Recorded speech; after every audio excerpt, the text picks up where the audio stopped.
Good afternoon, everyone. We can begin the session now. I would request all of you to put your phones on silent mode so that it doesn't interfere in the session. I extend a very warm welcome to all of you. Thank you for joining us for the 23rd edition of World Sustainable Development Summit, India's premier platform for deliberating on sustainability and climate change.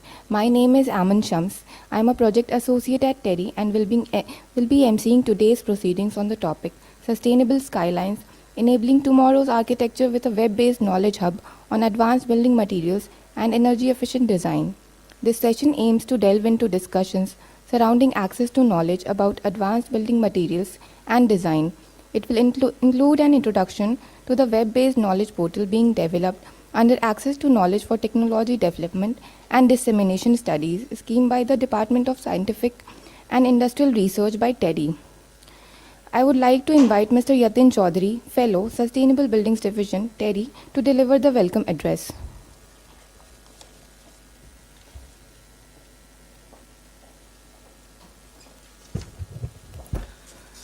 Good afternoon, everyone, and welcome to the session which is mentioned, Sustainable Skylines. We are honored to have you all here today as we delve into the critical discussion on the future of architecture and sustainable building practices. In today's rapidly evolving world, the importance of sustainable architecture cannot be overstated. As urbanization continues to rise and environmental concern grows, we must explore innovative solutions to minimize the environmental impact of our buildings, while maximizing their efficiency and comfort.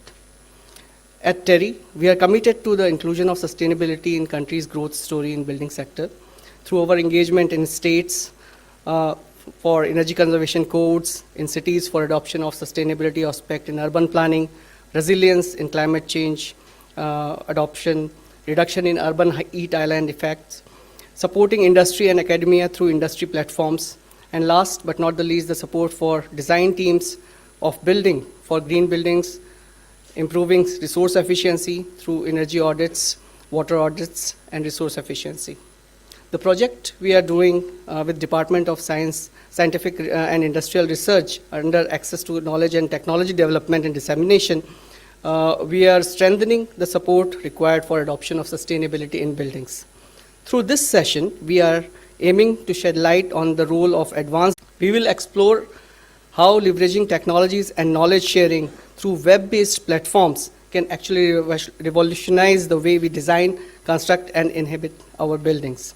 I encourage you all to actively participate in the discussions and share your insights and collaborate towards finding actionable solutions that will pave way for more sustainable and resilient built environment. Once again, I extend my welcome and thank you all for participation. Thank you.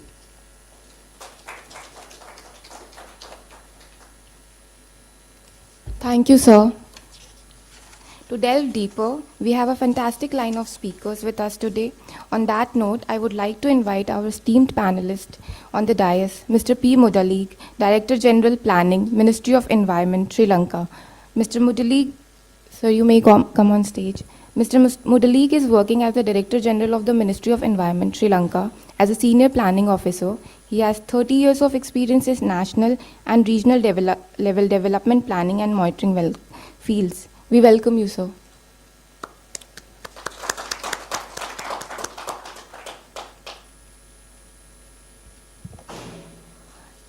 Mr. Jivesh Nandan, IAS, Distinguished Fellow, TERI. Mr. Nandan has diverse experience of over 34 years in handling various assignments related to power sector, energy efficiency, renewable energy, development management, and public administration in the state and central government, and he retired as a Special Secretary, the Ministry of Defence in 2021.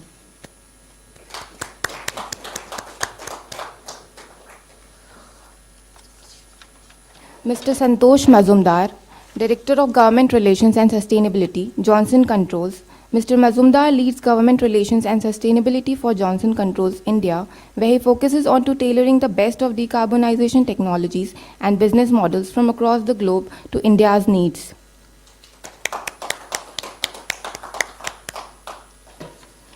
Ms. Shabnam Bassi, Director, Sustainable Buildings Division, TERI. Prior to joining TERI, she has worked with UNDP and BE and has been engaged to implement strategies to overcome barriers related to energy efficiency in the building sector. She has worked in close cooperation with the central, state, and municipal bodies to facilitate ECBC integration, developed a framework to strengthen enforcement of ECBC implementation and compliance.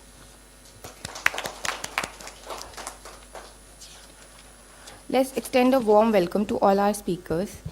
May I now take the pleasure of introducing the moderator of the session, Mr. Sanjay Seth, Senior Director, Sustainable Infrastructure Program, TERI, and Vice President and CEO, Griha Council.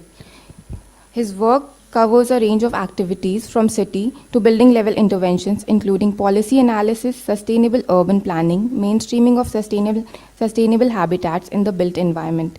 Prior to joining TERI and Griha, he worked with the BE and led the vertical on building energy efficiency, as well as held the prestigious post of Interim Secretary of the Bureau.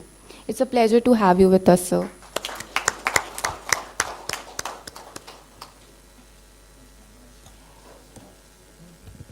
May I now please request all the dignitaries to gather for a group photograph.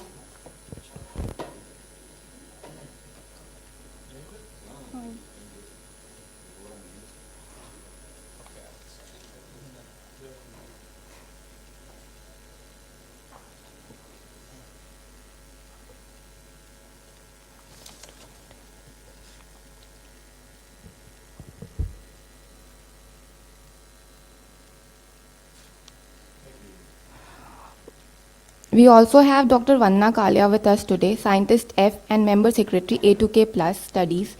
She'll join us shortly. I would now request Mr. Sanjay Seth to kindly give the opening remarks.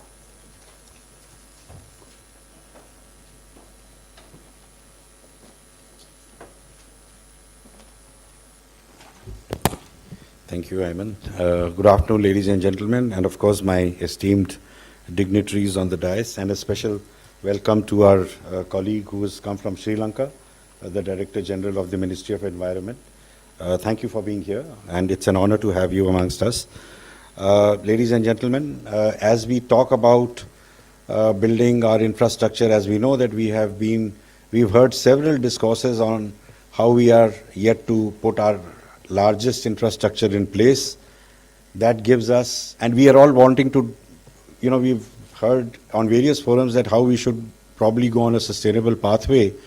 But the biggest challenge is how do you really go about constructing this future-ready infrastructure in a sustainable way, as a green opportunity. And the role of building materials becomes very important. The roles of passive design strategies becomes very important. And I think this session that we are talking about today, and also the collaboration between DSIR, is all about how do we go about fixing this problem. There is very little or fragmented information out in the open source for people to benefit from such information. And whether it is the building professionals, the practitioners, or it is the end users, unless and until we don't give information out in the open source, which is credible, which is relevant, at the same time, cost-effective solutions are the bottom line. I mean, if you don't provide cost-effective solutions, then probably the uptake of such solutions will never be there.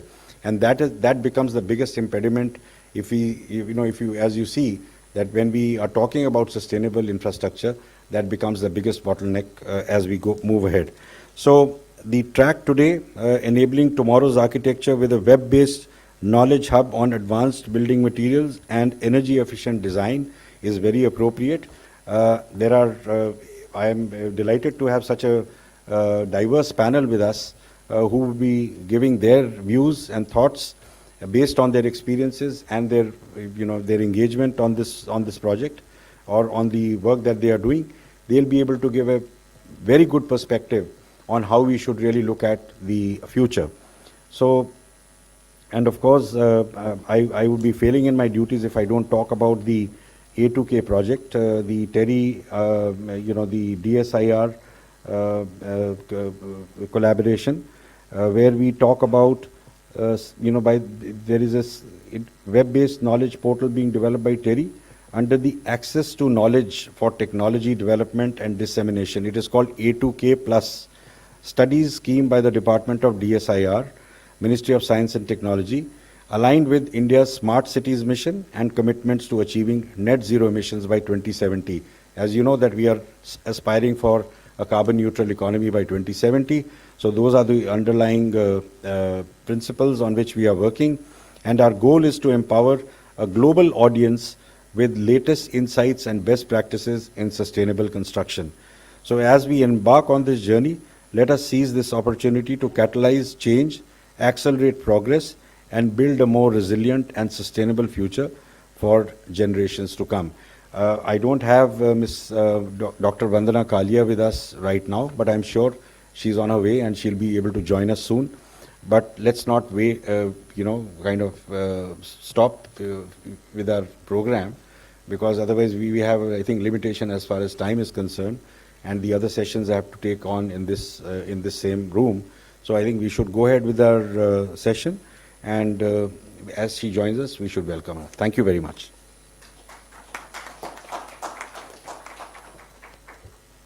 Thank you, sir.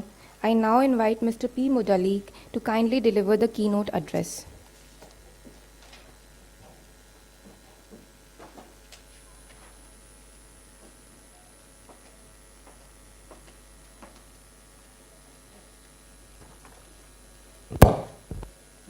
Good afternoon, Mr. Sanjay Seth and TERI team, ladies and gentlemen. First of all, I would like to thank Mr. Sanjay Seth for inviting me to deliver the keynote address at this session. It is my privilege to address you today at the thematic track on sustainable skylines, enabling tomorrow's architecture with web-based knowledge hub on advanced building materials and energy efficient designs at the World Sustainable Development Summit 2024. Today, we delve into the crucial intersection of climate change and the built environment, particularly focusing on the profound impact witnessed across the Indian Peninsula. The ramifications of climate change on our built environment are vast and intricate. As global temperatures escalate, the Indian subcontinent faces heightened vulnerability to extreme weather events, ranging from scorching heat waves to devastating storms and floods. Recent data underscores the alarming increases in the frequency and intensity of the heat waves in South Asia, posing significant risk to public health and critical infrastructure. Coastal cities in India and Sri Lanka stand on the front line, grappling with the imminent threat of rising sea levels, which jeopardize vital infrastructure, habitat, and livelihoods. Projections indicated that sea levels along with Indian coastline could surge by up to 0.5 meters by the century's end, intensifying the peril of coastal flooding and erosions. Furthermore, inland urban areas confront their unique challenges, including urban heat islands, water scarcity, and compromised air quality, all exacerbated by the relentless march of climate change. Amidst these challenges, significant gaps persist among stakeholders in both India and Sri Lanka, hindering effective climate action in the built environment sector. Despite the urgent need to sustainable practices, recent surveys reveal a concerning lack of awareness and adoption green technologies and materials among the key actors, including homeowners, builders, architects, and policymakers. Alarmingly, only a fraction of construction projects in the regional incorporated agency energy efficient design features, emphasizing the imperative for heightened awareness and capacity building initiatives. Moreover, there exists a glaring disconnect between the innovation of green technologies and their integration into mainstreaming construction practices, impeding their widespread adoption. While promising sustainable building materials such as bamboo and recycled materials exist, regulatory barriers and market constraints stifle their adoption, limiting their potential impact. In light of these challenges, collaborative platforms such as the Access to Knowledge for Technology Development and Dissemination A2K project, studies schemes by the Department of Scientific and Industrial Research, DSIR, Ministry of Science and Technology, and the TERI, Government of India to merge as beacon of hope, fostering knowledge exchange, innovation, and collective action to build environment sector. By providing a platform for stakeholders to share insight, best practices, and resources, such platforms can facilitate the transition toward the sustainable building practices and resilient urban development.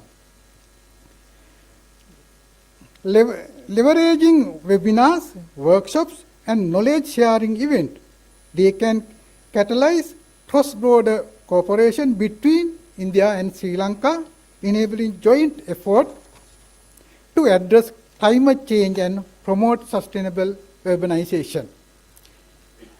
Through this collaborative endeavor, we aim to bridge the gap between research and practices, empowering stakeholders with actionable insights and tools to navigate the complexities of sustainable constructions. Looking ahead, the collaboration between India and Sri Lanka holds immense potential for advancing climate resilience and sustainability in the built environment. By forging partnerships and leveraging shared expertise, both countries can develop innovative solutions to mitigate the impact of climate change and enhance the resilience of urban infrastructure. It is incumbent upon us to advocate for closer ties with India in tackling common environmental challenges and building a greener, more sustainable future for the region. Through the collaborative initiatives and knowledge sharing, we can harness the collective strength of our nation to create resilient cities and communities that thrive the face of climate change. By fostering a culture of innovation and collaboration, we can pave the way for transformative change in the built environment sector, driving progress toward a more sustainable and resilient future for region for generations to come. Thank you for all.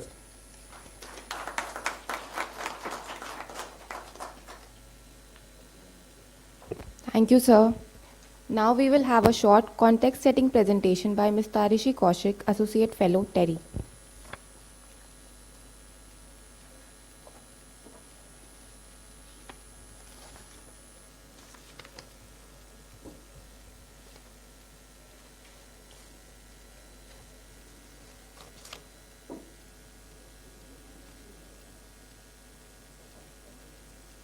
Can we have the presentation?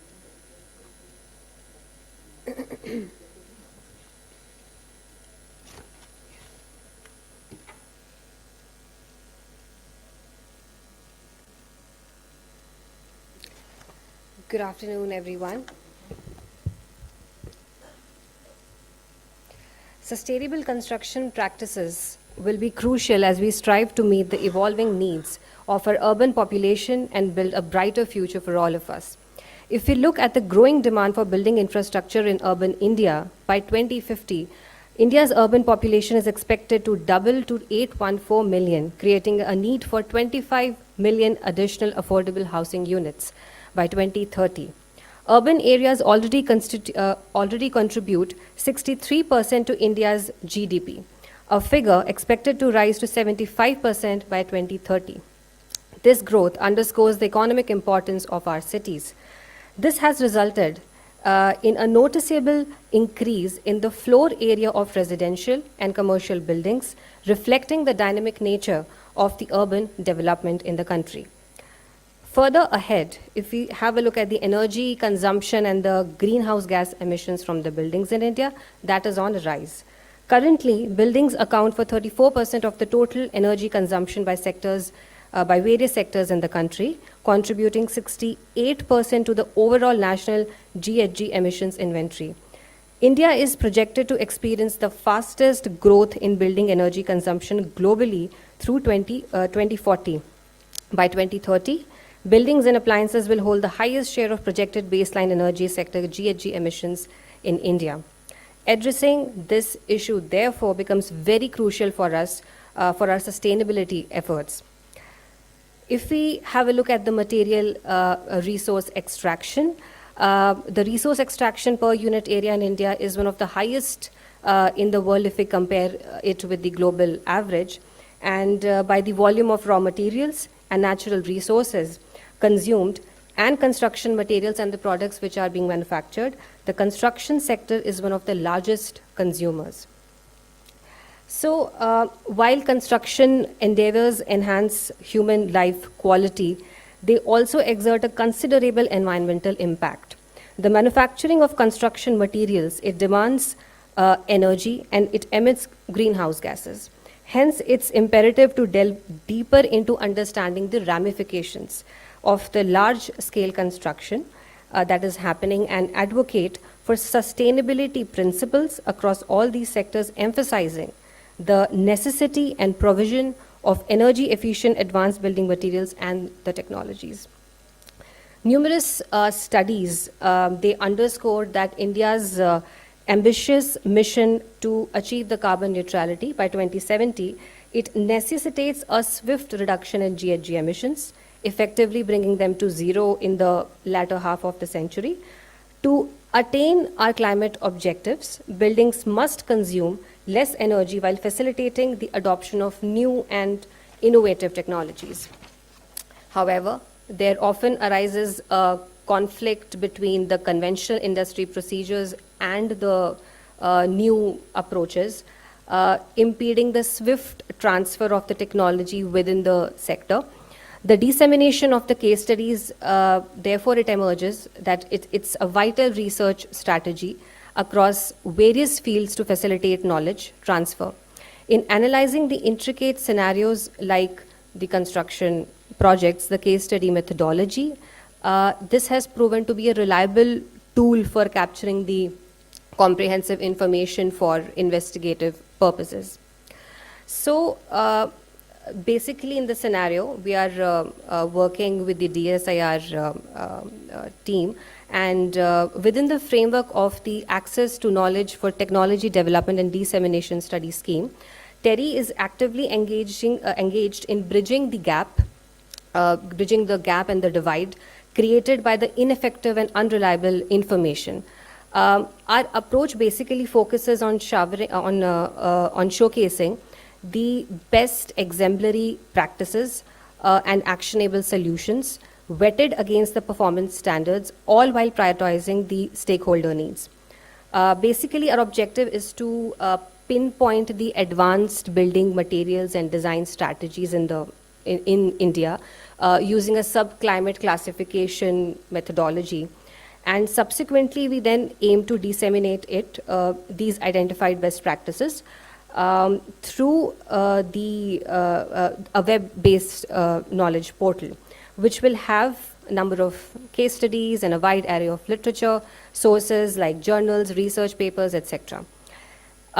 This web-based knowledge portal is also going to have an interactive online discussion forum, which I'm going to just introduce to you. This is the homepage of Welcome, ma'am.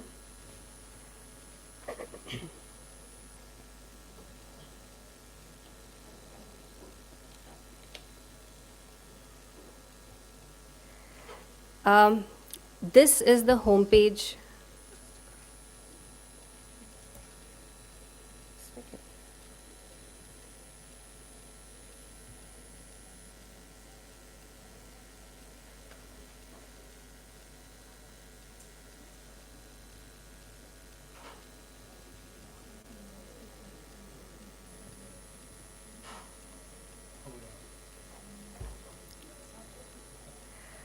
This is the homepage of the web-based knowledge portal that we are developing. It's still under construction.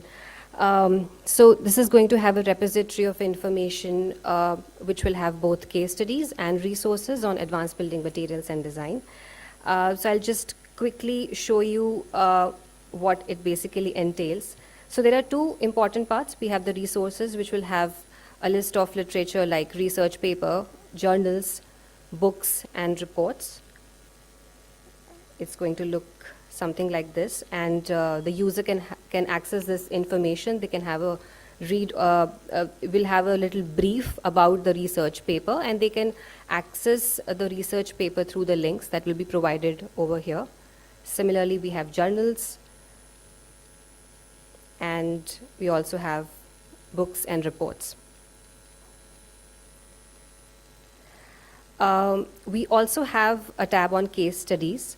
So under the case study tab, we're basically going to collate some of the best case studies in India, which will cover both residential and office spaces. And we're trying to cover different states and union territories of the country, and which will fall under 5 different climatic zones of India, which is going to look something like this. And for example, if I take the example of Titan New Corporate Campus, it's located in Bangalore climatic zone. It falls under the temperate climatic zone, and the building type is office.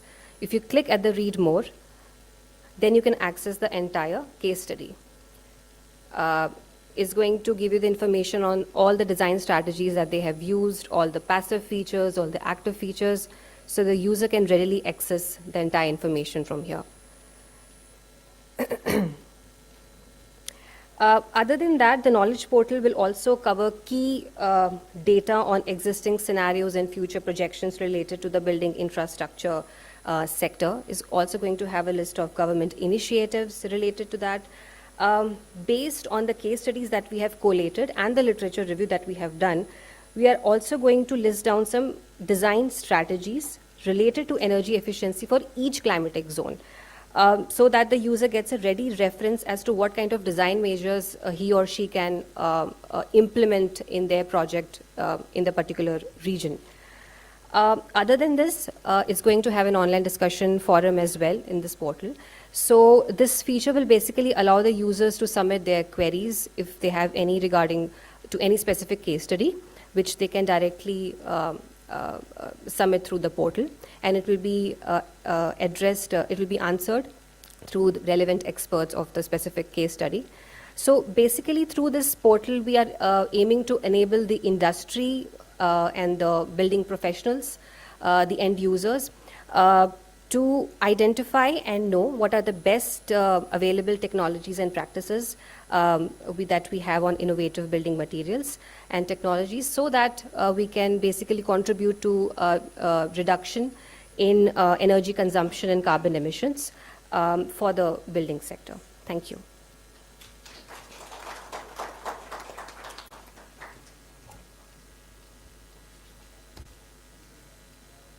Thank you, Tarishi.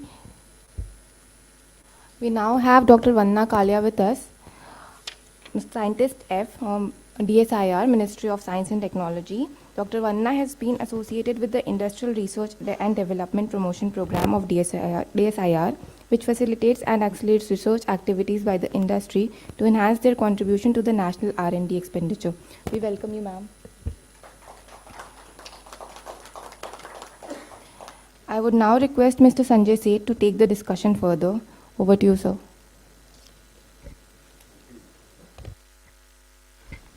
Thank you, Ayman.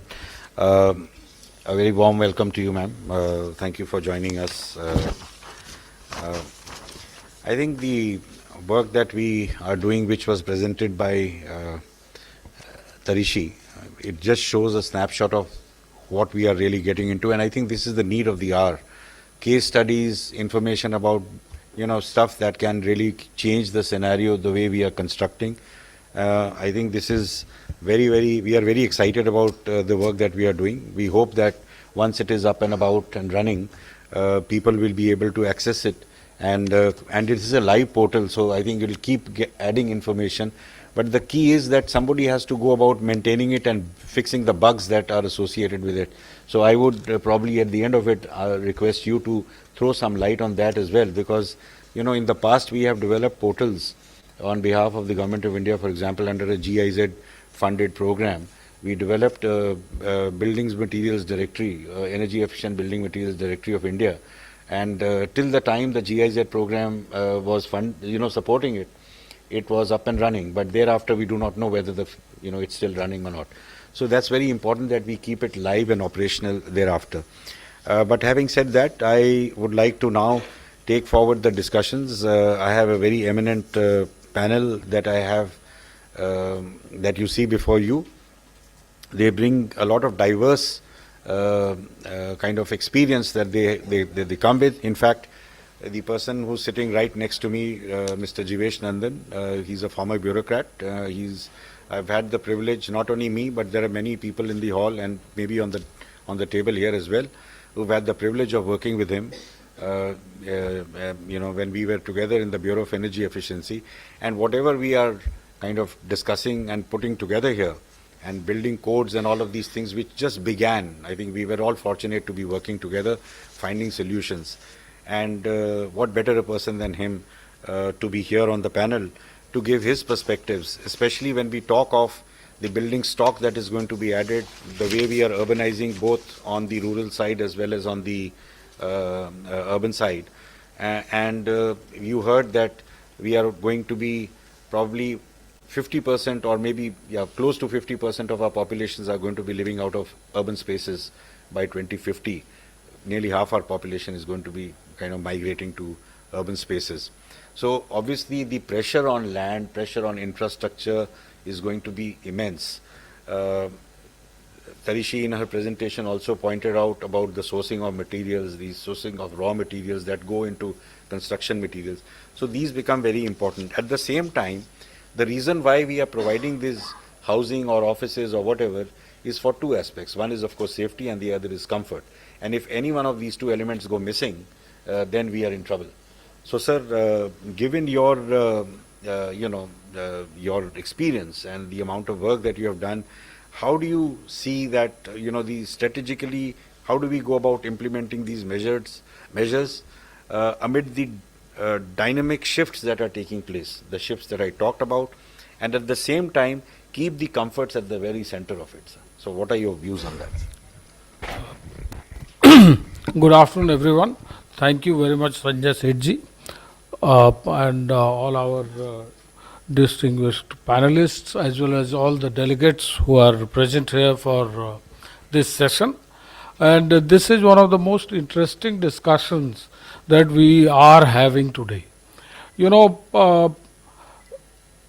Very generally, India has to grow.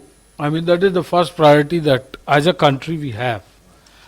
But at the same time, we are very conscious of the fact, and we are taking steps that this is a growth which does the least to environmental harm, in the sense that how do we decarbonize the growth, and that becomes a very big challenge. As Tarishi had just presented, we looked at the data and many of the graphs, and it actually shows that since we are not going to compromise as a country with our growth, so all these buildings are going to come up, and they should come up. And now look at the data that was there. So if today 32% of carbon emission that this country does comes from building sector, whether it is operational use of a building or construction and using those materials for building. So the task becomes very difficult because we have to grow, and this type of building, as you said, in country is also growing, so urbanization is there. And by 2050, half of India will live in cities, more than half of India. Then the requirements of buildings is going to increase. We are going to be prosperous.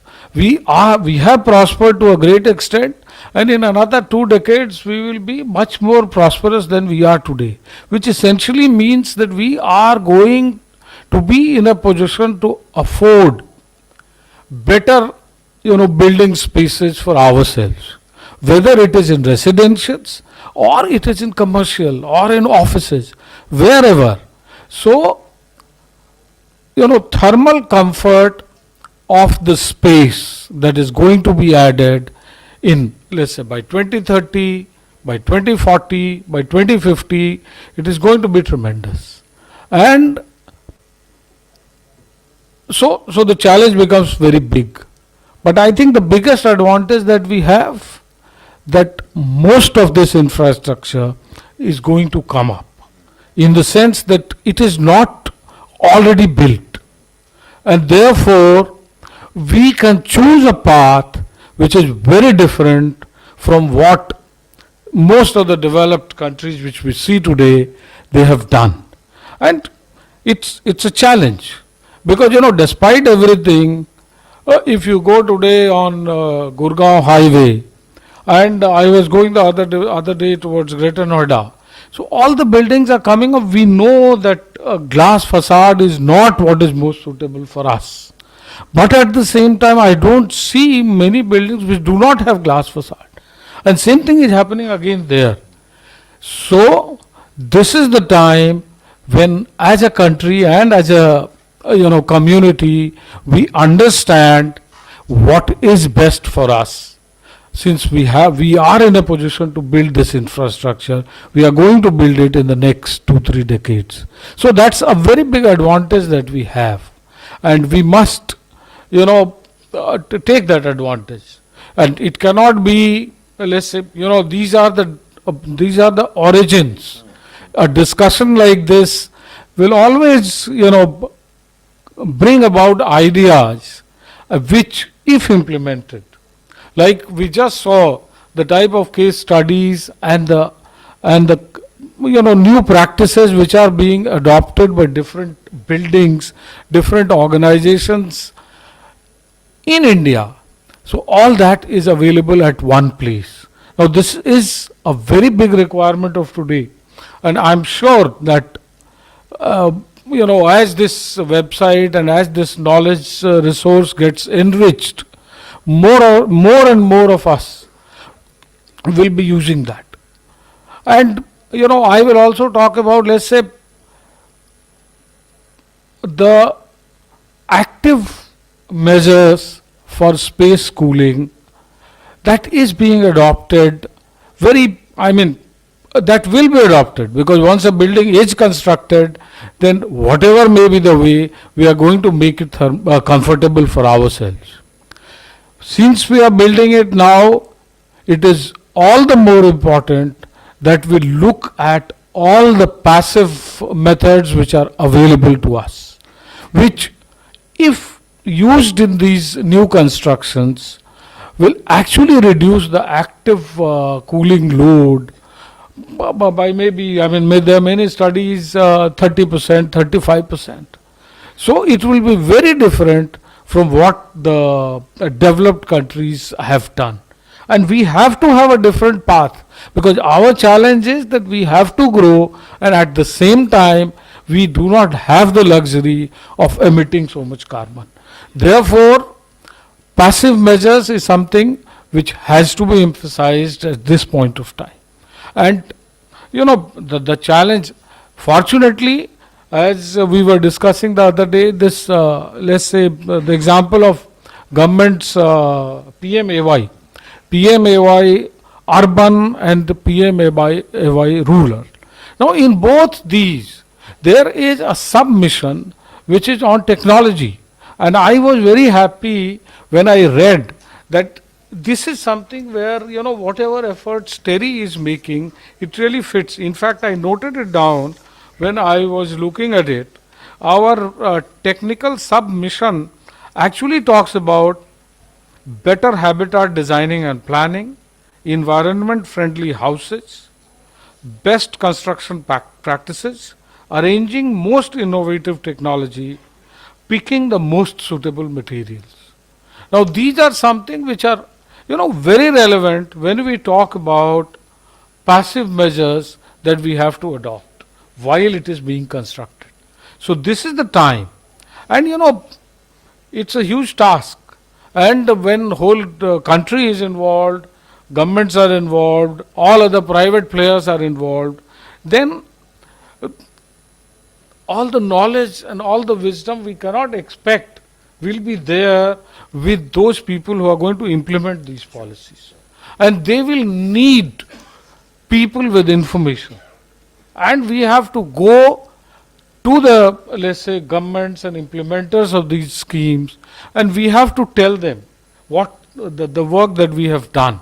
And many a times we will have to work together so that whatever, you know, the mission is the same. The knowledge may be at many levels with many different groups. So everyone has to come together along with government, and then we have to, our complexities are also known. I mean, we have so many different climatic zones. We have, you know, so many authorities within the country. If you, central government is one, its agencies are other, state government is another, its agencies are there. Then we have local bodies. Because, you know, buildings and construction is actually controlled by local bodies. So, there are so many layers of government. That's a big complexity for anything to take forward. But at the same time, these are the constraints, and within this we have worked. I mean, to what extent we did ECBC, where it reached. So similarly, we will do something on this, it will reach somewhere. So I will say that this is the right time, we must move in this direction. I will just conclude by saying that, you know, the buildings which are coming up, segmentation of our tools for different segments of buildings is very important. Because every tool that is available to us, let's say it is 7-8 tools that we have in mind, then in PMAY rural, it may not be very relevant. In PMAY urban, it may be relevant. Similarly, for commercial constructions in hinterland, certain things will be relevant. For residential in urban, certain other tools will be relevant. We segment it, we apply the relevant tools, dissemination of this knowledge, and in the end, behavioral change of people. I mean, everything has to come together. So the task is huge, but I am sure TERI is working in this direction, and we will work with other organizations who are there, and we will be able to, you know, do a lot of work in this area. Thank you very much. Thank you very much, sir. I think those were very, very important, very relevant remarks that have been made. And obviously, as I said, that a lot of experience that he brings along, and also how we really see our future. There is no stopping of our growth. There is no doubt about the fact that we are going to keep growing, and that's very evident. And that brings me to Dr. Vandana Kalia.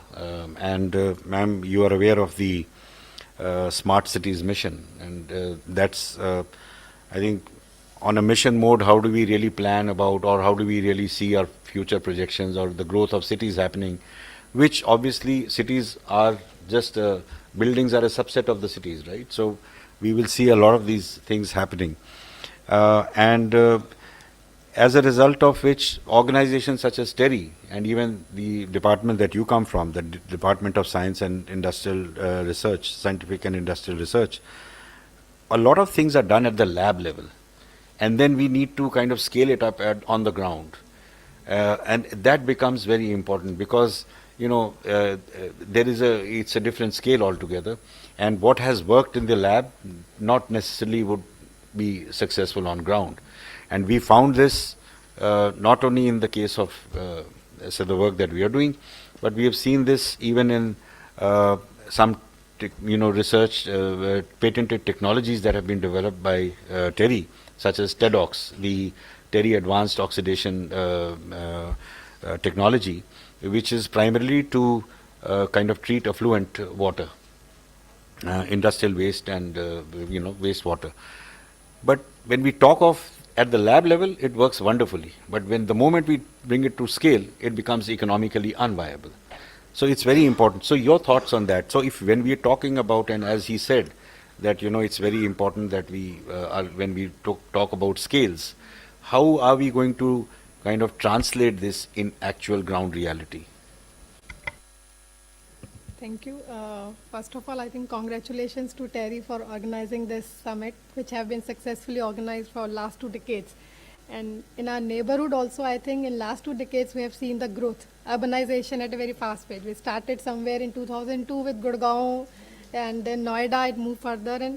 But I feel that awareness, at the widespread awareness has started in a decade only. I mean, I believe that your efforts have gone a good way in this direction, because you are the one who started those awareness at the beginning only. When the building started, I think TERI started with the awareness part on the sustainable buildings.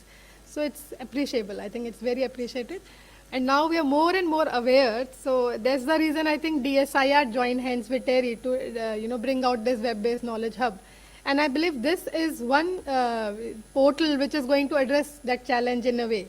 So that challenge you are saying of translational research, yes, we need to foster more collaborative approaches. And this web-based portal knowledge hub is one such collaborative approach which will bring together all the resources that are working in this area. But then it's a web-based. What I believe in future we require more demonstration hubs. And that demonstration hub should bring in people from different multidisciplinary people, coming together in a demonstration hub and working towards a solution providing. And those demonstration hubs should work on translation of technologies which are at TRL level 6 and above. So the next approach would be for me is to have a demonstration hub in a sustainable manner, not supported by government, because if something is supported by government alone, it will not survive. For survival of those demonstration hub, I believe that private-public partnership has to be there, and for them to survive. And we have to identify that what are the challenges that are being faced. And when I say about demonstration hub, they will not only take the innovation further, but they should also work in policing. I think we earlier also talked about this thing, that policing, as he also said, that there are so many bodies engaged in implementation that it becomes a little difficult for all the bodies, actually the things to happen. So I believe that in that demonstration hub, we should also have a policing body sitting, and who should see across, states and across the value chain that it is being implemented.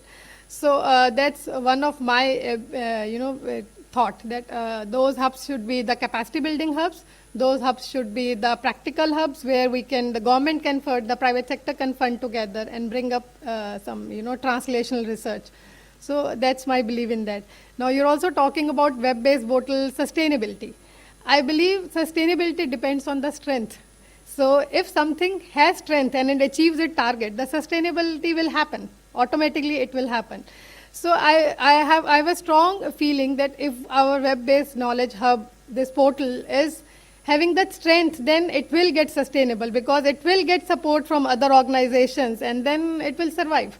And I'll give you the success story which is based on this thought is the startup landscape in India. It started with incubation centers, which started from one university and it has spread across the country. So the way incubation center changed the whole startup landscape, and we see how we are one of the countries who have the largest number of, I think, startups, second largest, third largest, I think, startups in our country. And though unicorns are less, but yeah, startups, I'll say we have a lot of startups in India.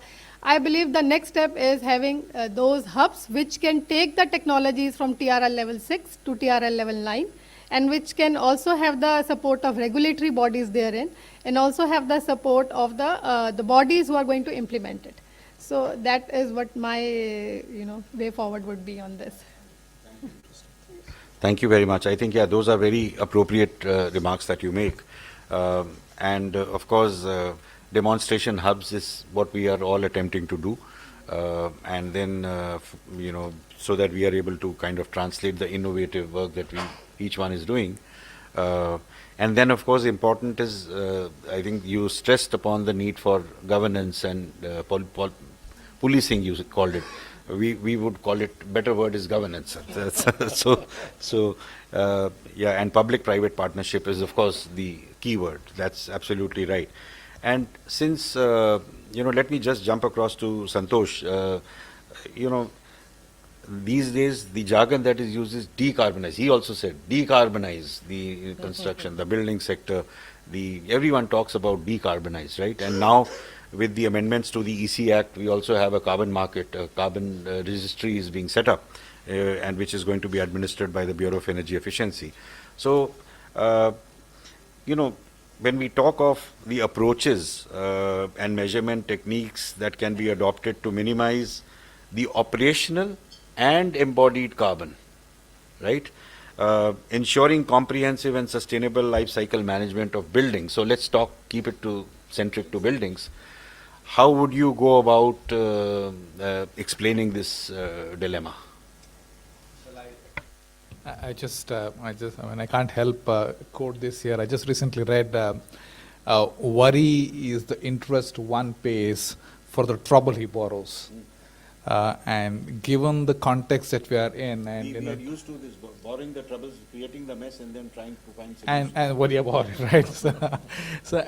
If you look at what's happening in terms of urbanization, I mean, if we don't make ourselves, if we don't take those wise decisions today, I think we will continue to be worried about how we are going to address this. Edward Witten, a very famous scientist, in one of his interviews, he mentioned. I mean, he was asked this question, Mr. Witten, what are the decisions or what are the points that you would consider when you are choosing a research project? He said, an idea should be very big, and it's just that, I mean, if I take this, then it has to have a very large impact. Well, that's easy.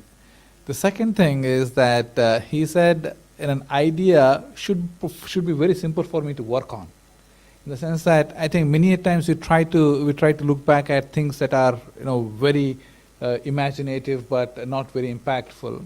Now, talking about this embodied carbon and the operational carbon. Embodied carbon is primarily that comes from the building materials, and operational carbon that comes from running the building over a period of time. Now, 40%, right, of the global emissions today come from buildings. Now, if you break this 40% down, you will actually see that out of that 40%, roughly around 28% comes from operational carbon, and 11% comes from embodied carbon. Now, embodied carbon is logged carbon, in the sense that once you get into it, it stays there. So it's extremely important to make sure that the point about you mentioning that the design phase of it is critical. Now, when you come back to the operational carbon, I mean, you will actually see that thermal comfort is a very big area of focus there, and 50% of that, 28% is actually consumed by the thermal comfort. Now, there is a proven trifecta of solutions that go this way. One is energy efficiency. Imagine it's always difficult to explain energy efficiency in a very, very simple way, and I quote this example. Imagine a leaky tank, right? I mean, you don't want to pour in fresh water into a leaky tank without actually fixing the leak. It's like energy efficiency is like that. I mean, if you have an energy inefficient system, then you would want to first fix that before actually bringing in costly renewable energy power. That's the first piece of it. The second piece of the trifecta is clearly renewables. And the third one is, I think, is important here. That's the digitalization piece of it. Somebody who comes from the private industry knows this very well. What doesn't get measured doesn't get improved, right? And that's where digitalization is critical. I mean, today, if you look at buildings, many buildings have the building management systems. They have disparate systems, right? There's one building management system from one company. There's another building management system from another company. If you take Tower 1 has got one system, Tower 2 has another system. Now, imagine this on a larger scale. I mean, if you have to, let's say, measure energy consumption from India Habitat Center over a period of time, and how do I get this data? Now I expand this to, let's say, in the neighborhood and the neighborhood and the neighborhood.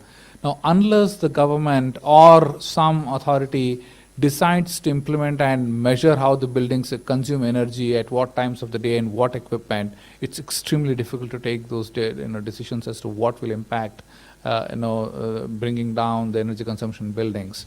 And this is not theoretical concept. The good news is that the solutions are here today. For example, I'll just go to a practical case, and I like this concept of demo hubs. I think that's a very, very powerful thinking way. And seeing is believing, right? There is this one organization that we worked with, and he came to us and said, look, we have got 60 buildings in India, and we want to have a single pane of glass on which we measure the energy consumption across the 60 buildings, not just energy units consumed, right? But then I want real-time data. I want to understand, let's say, the temperature outside is so and so, the HVAC is consuming so much power, lighting is consuming so much power, the water pumps are consuming so much power. He basically wanted to look at the data, without which he cannot take decisions on where to invest in terms of making his building sustainable. Now we went on, and then we started surveying the 60 buildings. We came across all kinds of problems, and these are digital problems. One connector doesn't talk to another connector, and one protocol doesn't talk to another protocol. So that's when I think the innovation was important for us, and we then started asking these questions, and we said, look, I think if we solve this problem, it's going to have a very big impact. And can we solve this? Maybe yes, to a certain extent, but unless we standardize, we protocol, there are many things we can go back and ask the government to do, but then there is something that we can start off with. And when we surveyed and we studied all these buildings, we built all these buildings on single platform, right? And we monitored the consumption for 6 months, made changes into the buildings, Many times these changes are all manually done, but once you start automating, when you start digitalizing this, I'll quote a number, this is established, 44% of the energy consumed was actually reduced in a span of 1 year. And that was across 60 buildings. Now imagine the state of Karnataka or Delhi integrates 100 buildings here. And imagine the amount of load it will take off the grid. And imagine the renewable energy production that will come down. And I was just making these calculations, right? Even if you take roughly around 30% savings, which is a conservative number. If you make these interventions, let's say if you're making 30% savings in it, the startling statistic is that you can actually avoid 19% of electricity generated by coal, and roughly around 65% of the energy that needs to be generated by solar can be avoided completely. So that's the power of digitalization. So going back to bringing operational carbon and embodied carbon, I think it's extremely important to put measurement systems in place, and these solutions today are available. Thank you, Santosh. Let me move on to my other colleague, Shabnam. Shabnam, I'm going to be limiting my question to you on the work that you do on the Griha front. Okay, so you evaluate these buildings, and tools such as this, a web-based knowledge, tool. How can you probably use it in your rating process? Right. And I think even if you look at Griha, it's a rating tool, right? It's again a web-based tool. So how do you find this integration? Can you?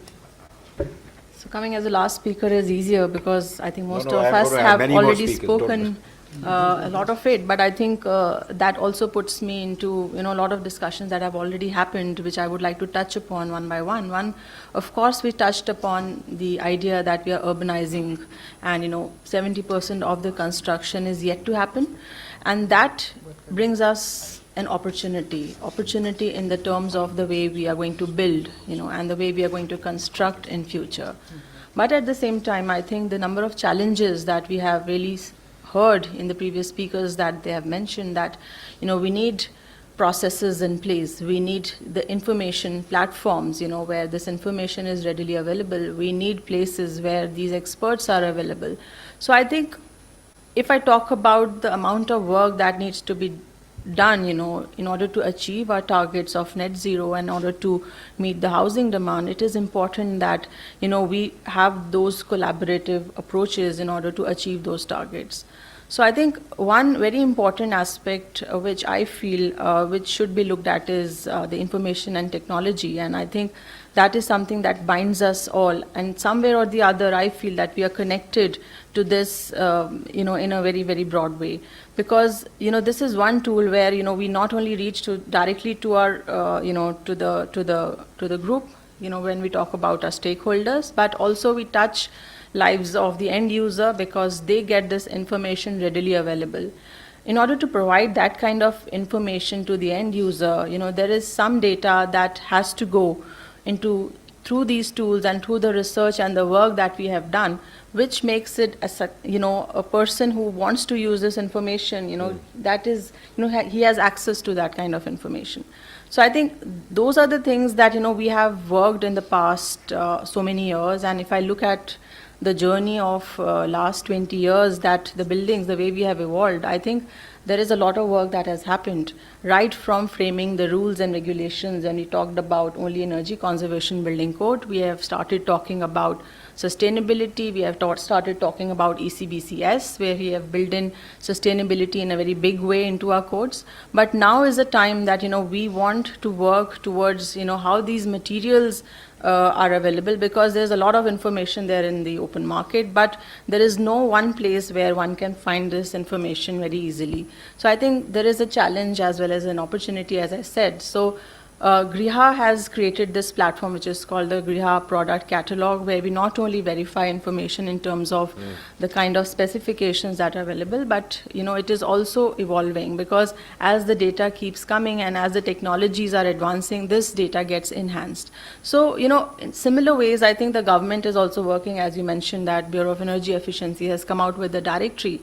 But this has to go state by state. This has to be implemented at the state level, and how this gets embedded in their systems and how this information gets percolated to that level is the next step that one should look at. Because we are preparing we are doing a lot of conversations at the central level. We are discussing it today, but on ground reality, if you look at, there is still lack of information, and we have to start working in these areas.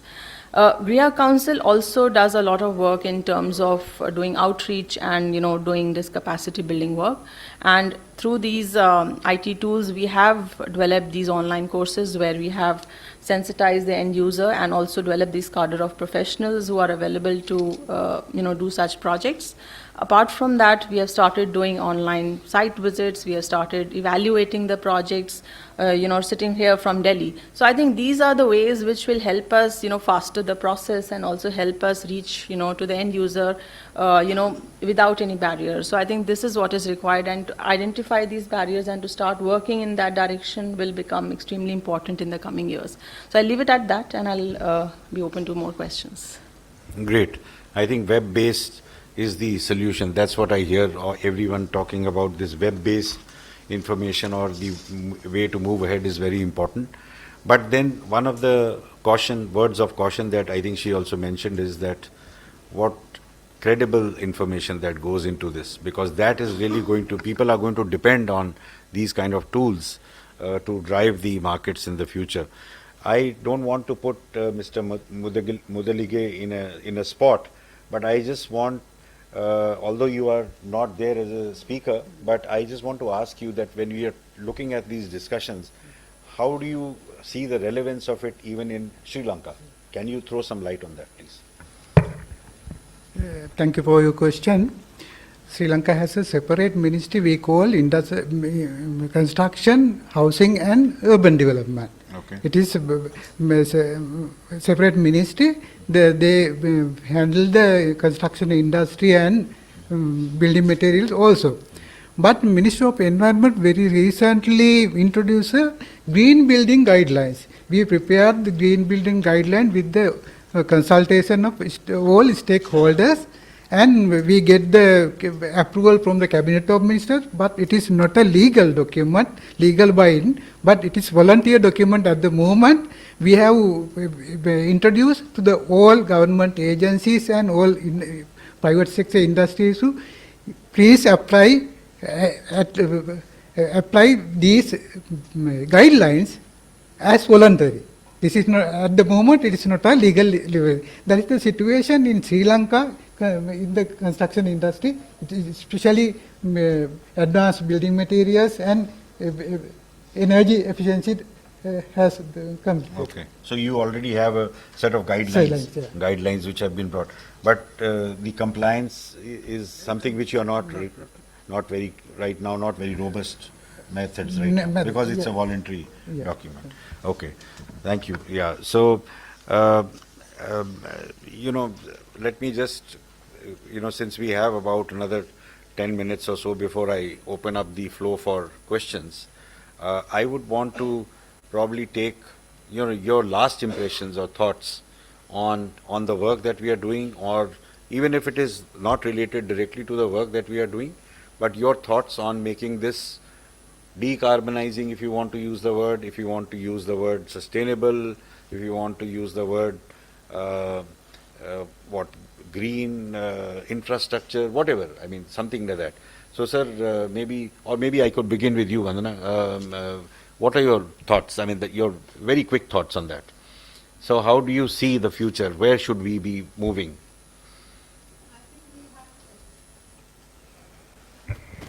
When we talk about decarbonization and government focus on renewable energy, and sidewise we're also working on electric vehicles. There are so many things that are being worked together. I believe, yes, it is achievable, and I believe there are a lot of efforts already being taken, and especially as you said that outreach activities are also being taken. And I also said earlier that awareness is there, which is growing. Awareness is growing. And I believe all the targets that we have kept are achievable, but only thing that is required is an collaborative approach among all the bodies which are engaged in it, whether it is bodies like TERI or it is bodies like government bodies or even the private sector. I was just reading you are in an organization which will be the major supplier in this whole game. So I believe that if all the bodies come together, then we have the innovations there. We already have the capacity to do it. We have the research going on, and we already have the research is in place. The things are in place. The only thing is implementation and governance. If you say governance and implementation is something which is still missing, and of course, in future, if we talk about, as you rightly said, that it is 70% of urbanization is still happening. So I believe the next thing which we should be talking about is, along with advanced building material, is the management, waste management of those building materials, and waste management of whole sustainable construction things. So if we start thinking about that today itself, we start thinking on those lines also. All these things are achievable, and we are progressing very well in terms of research, infrastructure, capacity building, with the support of all the bodies that we are together working. So I'm very positive about the way things are moving. Yeah. Santosh? Well, so there is no decarbonizing India without decarbonizing cities, and there is no decarbonizing cities without decarbonizing buildings. So, and to me, I think digitalization is the key. I think it is very important for us to know where we are in this journey in real time. So, those are my thoughts. Sir? I would like to look at it, let's say as a common man, if I am purchasing, let's say, just an apartment somewhere in some urban city, or I am fortunate enough that maybe I am building a small house for myself.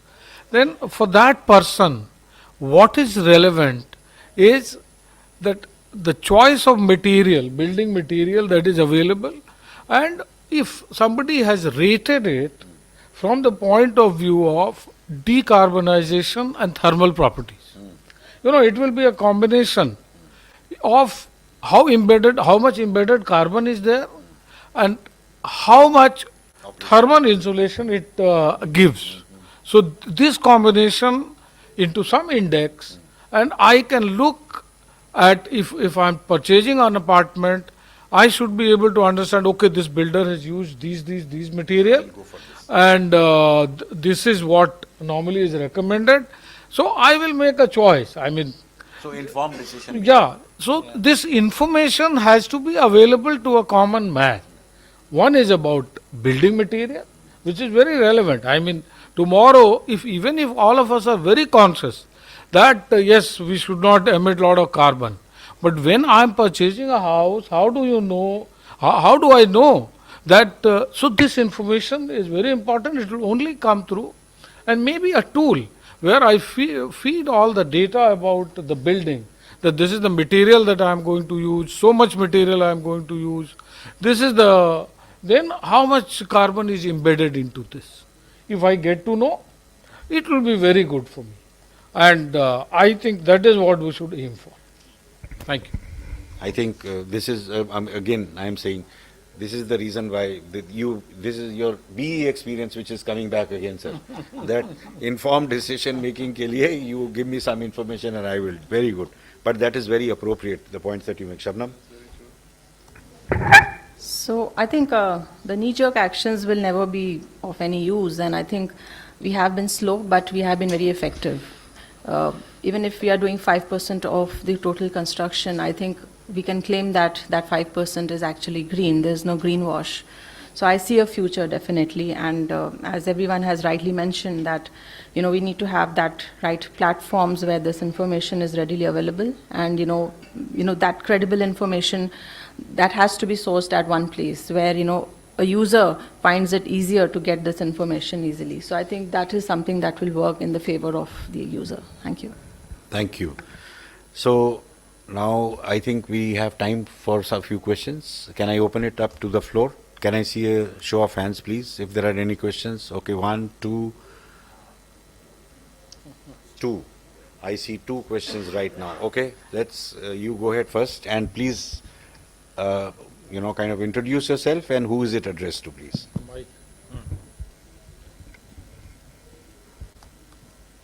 Good evening all. I'm Gokul Deepak, Executive Director of Glazing Society of India. I represent this architectural glass glazing industry and its associated materials here. I have 2 questions actually. The first question is to Dr. Vandana Kalia. This is an excellent initiative DSIR has taken along with TERI. But my question, ma'am, there are a lot of initiatives that's been taken up by many government departments. How are we going to align this with those? If we are not going to align it, will there be a duplication? Okay. For example, one excellent example given by Mr. Seth was there is a BE directory which is already taken up as an initiative, but it's been stopped at a particular level. And now if I don't know whether it's stopped or not, but I fear that it is not operational. Okay, huh? If this is also going to be a duplication where it's going to list down all the materials, and again, what is that we are looking at over and above the directory, or are we going to talk about something So alignment, entirely different okay. from that? Okay. Or is it going to be aligning with that? That is one.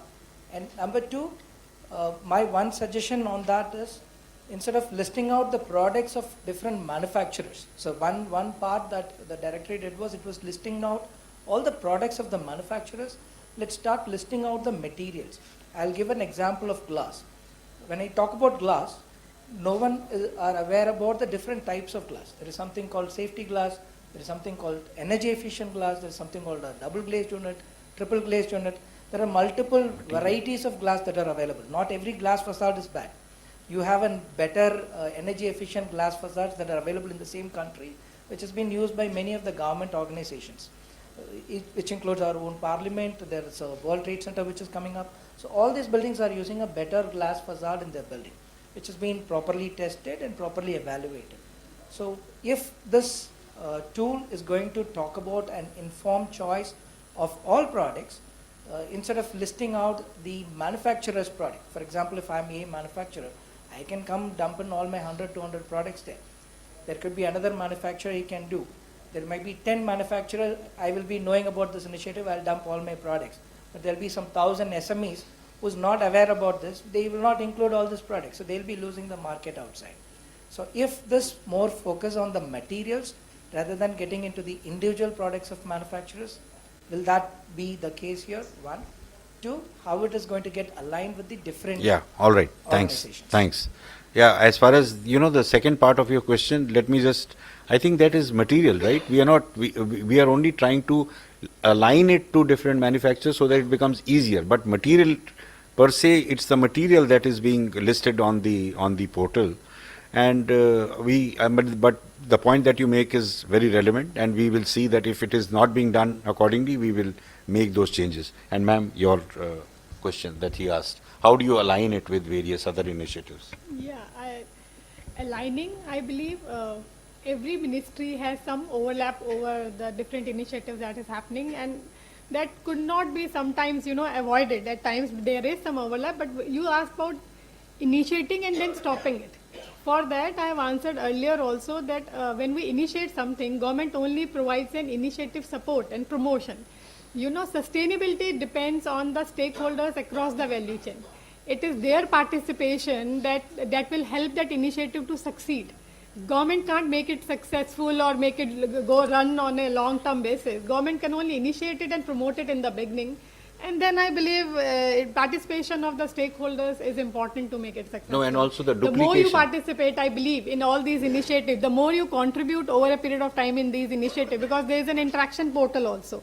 So I believe more you contribute in these initiatives, more you participate, you or other stakeholders, it will be a successful initiative. No, and duplication. So he talked of duplicacy of effort. So that TERI will have to look into that they are not duplicating something which has already been done. I ठीक है, goal we'll. So just one quick thing. So, to add upon my one suggestion here is, now there are a lot of common materials that are currently used in buildings across the country. If this initiative can list down those common materials, and TERI can start interacting with the respective industry and see how that can be made sustainable. If it is already sustainable, that can be included. If it is not, then we can see how it can be made sustainable, because people are not going to stop using those products at least for next 2 decades. And next 2 decades is something we are going to have a lot of new buildings coming up in the Sure, country. okay. Yeah, Goal, you will sponsor this, okay, work that we will do. And like Mahindra is making sure that we put out credible sources of information out for the for the building practitioners, and we have an excellent lab there. So, We okay, are what was always the with next you, sir. question? Yes. Can I finish with him and then? Yes, please. Good evening to everyone here. My name is Sachin Raj, and I am from NCCF, in a civil society organization working towards setting these sustainability standards. Sir, I have 2 interventions here. One is, while you're talking about the sustainability of the materials, so what kind of science is actually going behind to say that material is actually sustainable? For an example, like life cycle assessment. Is there some kind of a study on life cycle assessment is done to call the product sustainable and non-sustainable, and also categorize into the category, because a product can have a different footprints, maybe less footprints, the environmental and human health ke upar, whatever the footprints comes. So that's one. Secondly, is there any mechanism also, TERI or any other stakeholder working towards incentivizing those actions in terms of, like you just mentioned, the carbon registry also? So for an example, the 30% buildings that we're talking about, if there's certain retrofitting is happening, certain leakage of the electricity is not happening with some interventions there. So if there is a saving in the energy, so whether that building owner or the owners of that building is going to get incentivized in some manner under certain mechanism by developing certain methodologies, maybe under the GRIHA also. Okay. Yeah, the first part of your question, LCC, LCA, all of those things are being looked at. Initially, they were not being looked at very, initially it was information about performance, building material performance, the values that we are talking of, U values and all, through a certification process or through a transparent mechanism of testing and putting out information. And that is exactly the work that we do in the Mahindra TERI Center of Excellence. It's a lab where we talk of building material testing, and then we put out that information out through a testing process in the open source. So that is one. And then, of course, what you talked about, the LCA and LCC, that also is now, a part of it. That's an integral part of all of that. And that information is very important that you talked about. Now, the second part of your question that you talked about is that why should there be incentives if eventually you yourself are going to benefit from reduced electricity bills? If you are saving, the government or the DISCOM does not benefit from it. It is the end user who benefits from it because he is the one she is the one who's paying those bills. So where is the question of incentives? Why are we always looking at incentives? So, yes, so incentives are something, maybe they are the actors who really want to do it voluntarily and then they see the direct benefit out of it. But yes, there are the indirect benefits also in terms of the carbon credits, if it can be generated during the entire process. So that's not an incentive. It's a market-based mechanism. If you're talking of credits, it's a market-based mechanism. It is not an incentive. So, Yeah. If a credit is tradable also, That is what the carbon market is. the market. That is what the carbon market is going to do. Yeah. It provides the platform for trading. So we can continue discussing this offline. Yeah. Yeah, in the interest of time.